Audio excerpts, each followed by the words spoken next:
दोस्तों, अगर पोल्यूशन की वजह से या सर्दी शुरू होने की वजह से आपको खांसी की समस्या है और खांसी सूखी हुई है, आपको ऐसा महसूस हो रहा है कि खांसने के बाद भी बलगम पूरे ठीक तरीके से बाहर नहीं निकल पा रहा है, तो उसके लिए एक आयुर्वेदिक मेडिसिन है जो डाबर कंपनी बनाती है।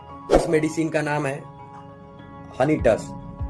और दोस्तों, इस मेडिसिन में 5 मुख्य इंग्रेडिएंट्स हैं, जिसमें कि शहद है, मुलेठी है, तुलसी है, सौंठ है और बनफशा है। ये सारे पांचों इंग्रेडिएंट मिला के ये इस हनी टच सिरप को बहुत ही लाभकारी बनाते हैं। इस मेडिसिन को आप दिन में 3 बार 2-2 चम्मच इस्तेमाल कर सकते हैं।